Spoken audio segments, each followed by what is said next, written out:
Welcome to Platform 32 gamers. I'm Ian Higton, the face and body behind the disembodied voice which will be guiding you through another half an hour compilation of all the best bits of Platform 32's recent videos. Oh wait, the camera's still there, sorry. Once again, I've distilled 6 of my most exclusive of exclusive interviews from this year's E3 into the purest shots of gaming goodness. So strong that by the end of the show, I'll be holding your hair back as you puke your information-filled guts up all over the carpet. You bloody lightweight.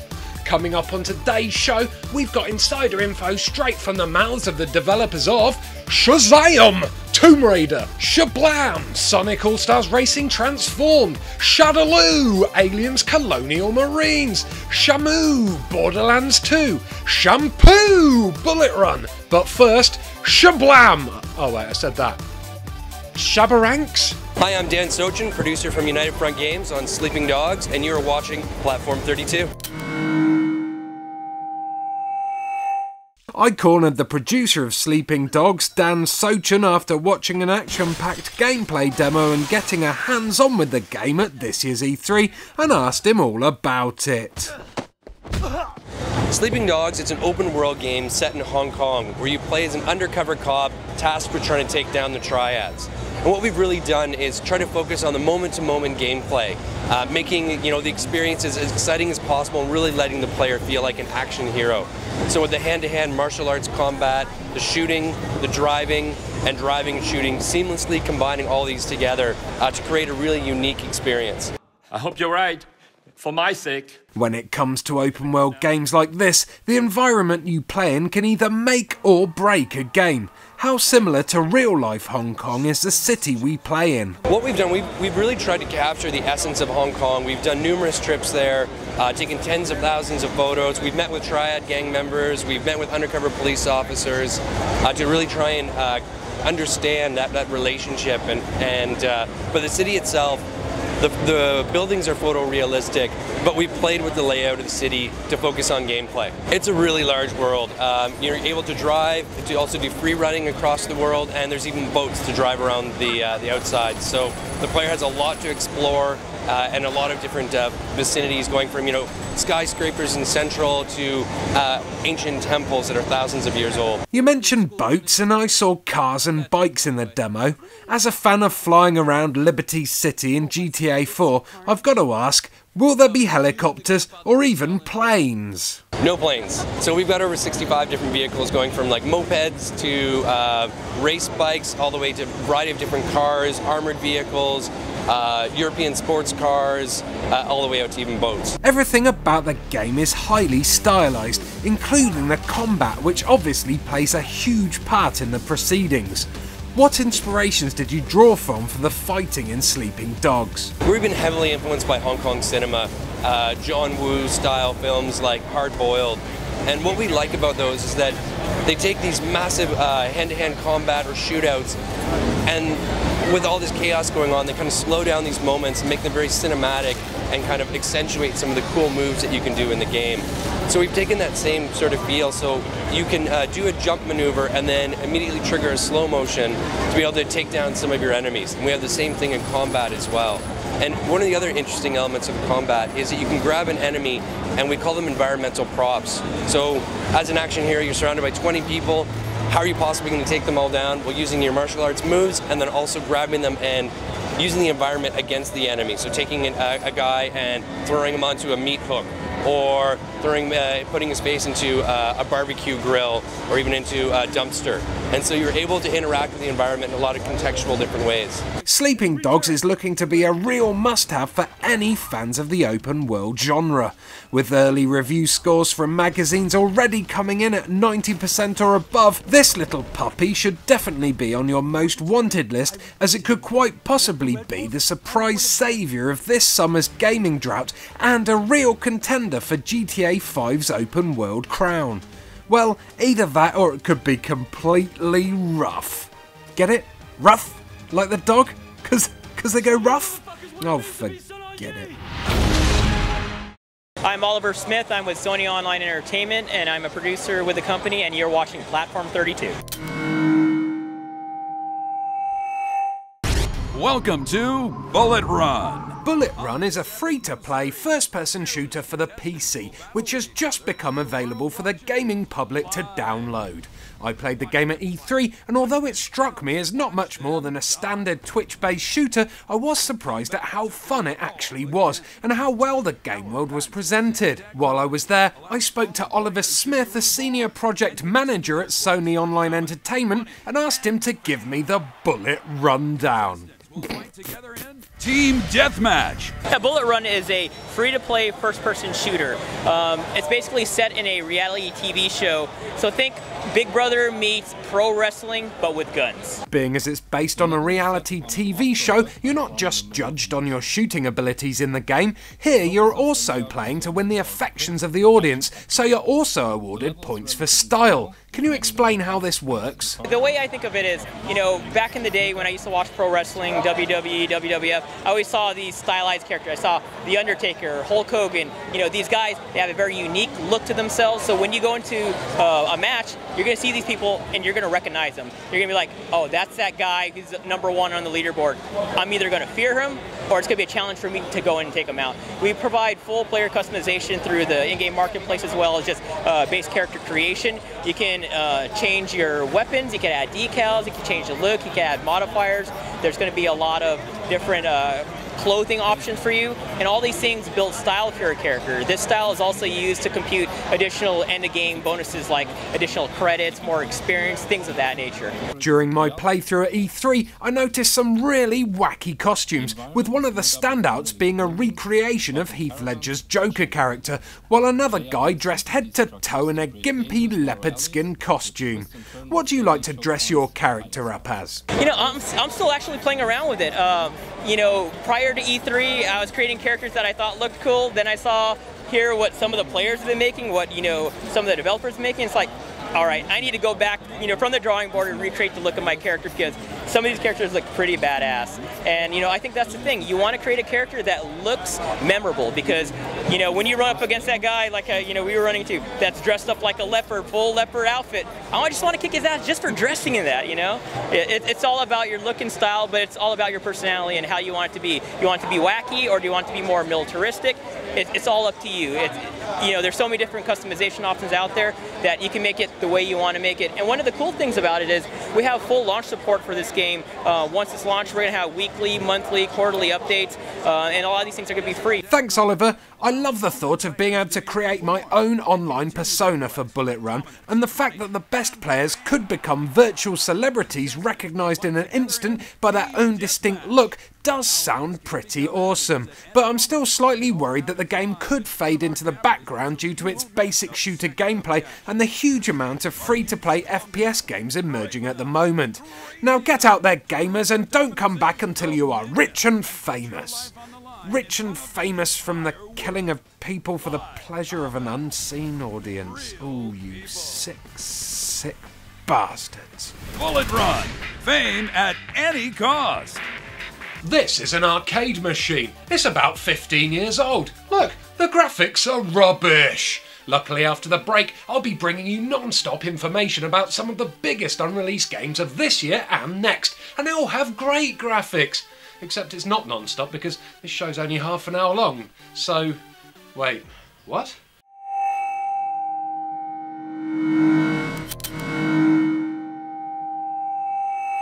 I'm back, bitches! Did you miss me? Yeah, you did. Later on in the show, I'll be talking Sonic Allstars Racing Transformed and Tomb Raider, but that's in the future, and I live in the present, and presently, I'll be checking out Aliens Colonial Marines. But first, Borderlands 2. Present. Huh? I'm Steve Gibson from Gearbox Software. You're watching Platform 32. Are you ready? Want to see loads of brand new Borderlands 2 gameplay footage? Alright. Well, look no further, because I went to London to play some Borderlands 2 at an exclusive preview event, and the awesome guys at 2K Games and Gearbox Software gave me all this glorious HD footage lifted straight from the missions I played. But maybe you don't know what Borderlands 2 is. Maybe you never played the first game. Well, luckily Steve Gibson from Gearbox was on hand at the preview event, so I asked him to open his claptrap and tell us all about the game. Borderlands 2 is the sequel to our 2009 game, Borderlands. This is a giant game. We've been at this for 3 years now. It is a huge, ambitious sequel where there's not so much a single thing of like, wow, those guys added this one thing and they're calling it a sequel. This is everything you can think of that you loved about Borderlands. We reworked and revamped all of it. You're talking environments, AI, quest systems, story and how that's told to you, the new character classes you can play as. The environments are so much more vibrant and alive. The NPCs in the town, the whole role-playing system and how that's worked out, like you name it, we've given it a really deep overhaul and once over. In Borderlands 2, we get our clammy joypad hands on some new Vault Hunters. Can you tell us about each character and their classes? We have 4 new classes in Borderlands 2. We have the Commando, who is kind of a reimagined version of what the Soldier was, where he deploys an attack point. This time around, though, the Commando, he can deploy multiple attack points. He can deploy them up on the ceiling. He can deploy them across the map, and it can be upgraded to have laser sights and rockets and all those fun things. We have Zero. Now, that's kind of hard. I was trying to imagine what you would call Zero. People kind of think of him as a sniper, but he has a skill called Deception, and it's more of an assassin type, right? Where he can go into this mode where he will deploy a decoy, and then he will be able to find critical points on his enemies. And what he can do is actually, if he times it right, he can deal additional damage and he can chain hits together. You have your Siren. Now, Sirens are kind of a broad term to attach to kind of your magic users. So Maya, the Siren in Borderlands 2, her ability is to phase lock. Phase walk, phase lock. We thought it was cute. So the phase lock is about crowd control, where you can pick a person and you would grab them into this bubble and lift them up into the air, and you can slam them down to hurt them. You can magnetize other people towards them. You can actually take mind control over groups, and they would actually do other things. It's a lot of really interesting things to do with crowd control with Maya the Siren. And then there's the pure violence character, the Gunzerker, and he is all about just taking weapons and actually dual wielding them. So you can have any 2 weapons you want and mix and match, rocket launchers and shotguns, and he can use any of them together in any combination. And there's a lot of interesting strategy to do with that. It's easy to see that fans of the original will be in heaven with this game, and I barely scratched the surface of what it has to offer. Seriously, if Borderlands 2 isn't a smash hit, then feel free to lock me up in a vault and hide the key. That's how confident I am that this game will live up to everyone's expectations when it's finally released on September the 21st. Make sure you let me out again in 200 years though, it's only fair. Hi, I'm John Mulkey, I'm the design director on Aliens Colonial Marines, and you're watching Platform 32. At this year's E3, Sega and Gearbox were letting people have a go on the Aliens Colonial Marines multiplayer, and after jumping on and having a play myself, I cornered John Mulkey from Gearbox and threatened him with a face-hugging unless he answered some questions. The first being, tell us about the multiplayer you're showing off today. Yeah, we're getting hands-on today, giving people an opportunity to play. We've got an asymmetrical multiplayer. It's the Aliens versus the Colonial Marines, 6 on 6.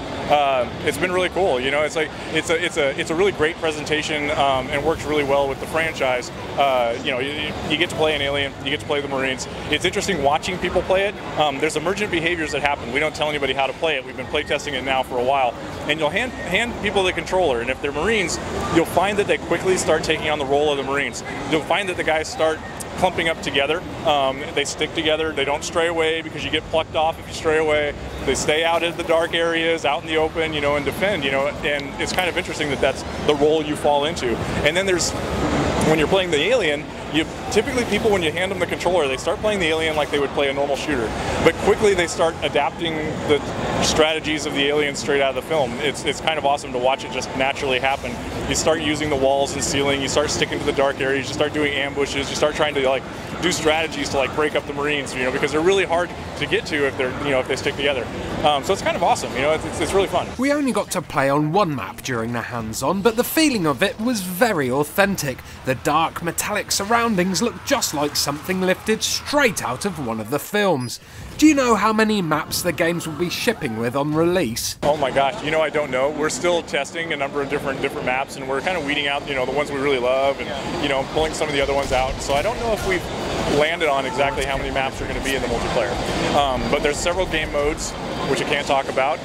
But you know, you got to play the team deathmatch, and then there's also going to be some objective-based modes that play really well into the whole Aliens and Marines thing. So it's pretty cool. Cheers, John. As a big fan of the Aliens franchise, I had a great time playing it, and you guys have really nailed the horrifying feeling of being hunted by Xenos in the multiplayer mode. I cannot wait to play more. In fact, when can I play more? And on what platforms? February 2013, and it's going to be PC, PlayStation 3, Xbox 360, and the Wii U.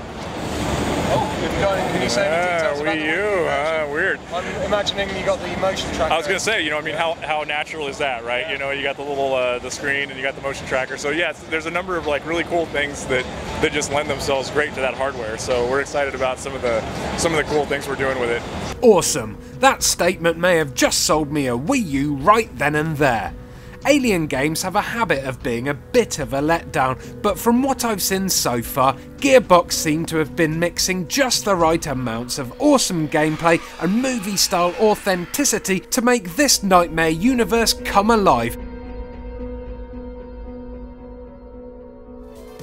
The other day I was given a book as a present by a friend. I was all like, sweet, where do I plug the joypad in? And they're all like, dude, it's a book, there are no joypads. And I was all like, wait, what? So it's like Kinect? Weak. I never played it in the end. Stay tuned for the following annoying rubbish ad to finish, because I've got more exclusive interviews coming up after the break. And I also need the cash to feed my heroin addiction. Wait, what?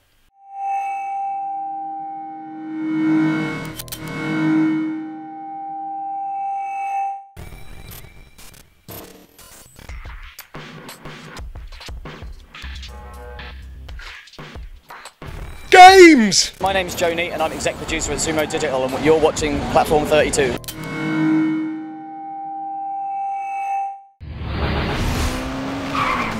Sonic the Hedgehog runs pretty fast. That's what his name would suggest, and that's what he's famous for anyway, so I'm not really sure why he'd need a car, but damn it, he's gone and got one anyway, and not for the first time either, because Sonic and Allstars Racing Transformed is a sequel to 2010's Sonic and Sega All-Stars Racing. So what's so special about Sonic's new racing game, and what's with all the transforming? After I had done a few laps on the Panzer Dragoon level of the game at this year's E3, I asked Joe Neat, executive producer on Sonic and All-Stars blah blah blah, to tell all. The key thing about it is obviously that it's instead of just being driving, it's driving, boating and flying. And so the vehicles transform as evidenced in the name of the game, and also the tracks have a level of transformation as well, which allow us to kind of open up new routes and like have you driving one lap and boating another lap. And the key strength of the game, I think, is that we've really pushed for the quality of like driving and boating and flying to be good enough that it could stand alone in its own game. So it is kind of like it's 3 games in one, and so and I think the quality bar that we've managed to hit with the handling and the feel of the game is really, really high, and so. You know, I'm really looking forward to basically finishing it and getting it out there for people, you know. The tracks in Sonic and All-Stars Blarbling Transblad are a fangasm of fan service for Sega fanboys. How detailed have you gone in making each level authentic to the game they are based on? So the ones that we've announced so far are Panzer Dragoon, Monkey Ball, Golden Axe and Jet Set Radio, though we haven't shown Jet Set Radio yet. But the Panzer Dragoon one has so many nods to like the classic stuff like the Blue Dragon, and we've got this Shellcoof ship that kind of sits in the sky battling the dragons. It's got the Yondo worm, which is this kind of big worm which like lives in the water, and that takes part in the track destruction. In Golden Axe we've got the iconic kind of character select skeleton, that kind of, you know, that's at the start line of the track. We've got the raptors from there, the ogres. We've also got the little thief guy, you know, the one that you can run at, like, yeah. So he's going to basically drop pickups on the track, like running along, dropping pickups, and so you've got to try and collect them and stuff. So there's just like a statue of Death Adder, and it's just we try and get in as much as we can because everybody that works at Sumo Digital is like a massive Sega nerd as much as anyone else, right? I noticed as I chose my character that there was a huge roster to choose from, with many of the drivers still hidden behind question marks. Could you tell us how many characters will actually be available on release? I think it's either 20 or 21, I think. I can't actually remember, but that we've shown 13 so far, and so there's another like 7 or 8 to go. And again, there'll be some cool ones that people like, you know, the fanboys will like again, because we've shown some of the cool new ones like Vice and Joe Musashi and somebody else, Gilius, Golden Axe. So yeah, there's going to be some more stuff like that coming up, you know, at Comic-Con or wherever, so we'll be showing some new cool stuff. At this moment, the characters and tracks are still slowly being unveiled, but from what I've seen so far, I can already tell that players of the original and Sega fanboys are going to be in heaven with this game. Whether it appeals to the larger audience, though, is something we will only find out when it's released in November.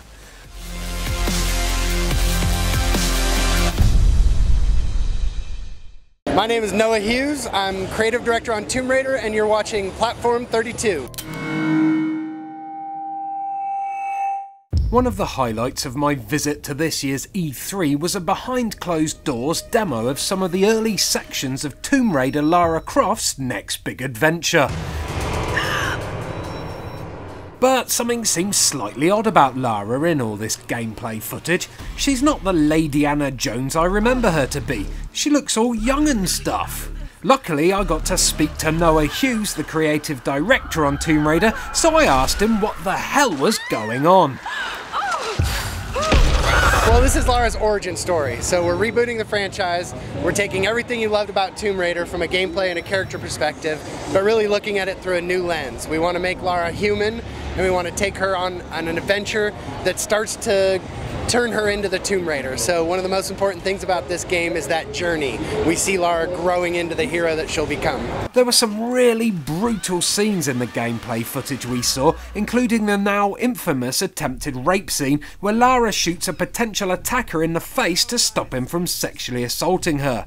Although there is no rape or sexual assault shown, it is made very clear what the attacker's intentions were, and Lara is understandably traumatised as she stands over her fallen foe as he breathes his last breath. What was the intentions of showing something so graphic? Well, what's important to me is that first also we establish her relatability, that Lara had become unflinching. She didn't show pain necessarily, right? She hardly even got hurt. And for me to be emotionally invested in her story, I wanted to make sure that you knew she was vulnerable and you knew she could be hurt. But also you look at it from the other side, which is the Tomb Raider is nothing like you or I necessarily, and you have to ask yourself, how does someone become that, right? So this island really becomes, it's the crucible within which we forge the Tomb Raider, and that's going to be adversity of all kinds. So basically we just try to make sure that Lara is always encountering a difficult situation, but really tapping into that survival instinct and determination in order to survive and progress and do whatever it takes to survive. So she kind of needs to be broken to be made the Tomb Raider we know. I couldn't have put it better myself. Lara takes an insane amount of punishment in this game. Do you think the violence against her is appropriate, and is she still a positive role model? I absolutely hope so. I mean, we start with treating Lara with respect. I think certainly there's some impressions, and some of that comes from, in the context of demos, we kind of squish a lot of kind of the high action moments together, but there's a lot in between, and it's important to see it all in context, so that my hope is when people do see it all in context and they go on that adventure with her, that they feel that it's respectfully done, but that they are on a roller coaster ride that's intense in all kinds of ways. Controversy aside, Tomb Raider is looking pretty top in terms of gameplay for me. With stunning graphics and a more action-packed adventure which still employs the familiar Tomb Raider puzzle elements, I think this rebooted origin story will breathe brand new life into the franchise, and I like the fact that Crystal Dynamics are letting us control a human Lara rather than the emotionless, indestructible killing machine we see in the earlier games. For me, the 25th of March still seems pretty far away, and I'm sure, like me, after watching this video, a lot of you guys will agree that that date couldn't come soon enough. Soon enough. God God damn it. Welly, welly, well. Well, that's another compilation episode done and dusted, but don't worry because I'm off to Gamescom in Germany soon to grab even more exclusives just for you. In the meantime though, you can watch all of these interviews in extended longo vision on the Platform32 YouTube channel, so make sure you get subscribing or you'll miss out on all the good stuff. See you next time.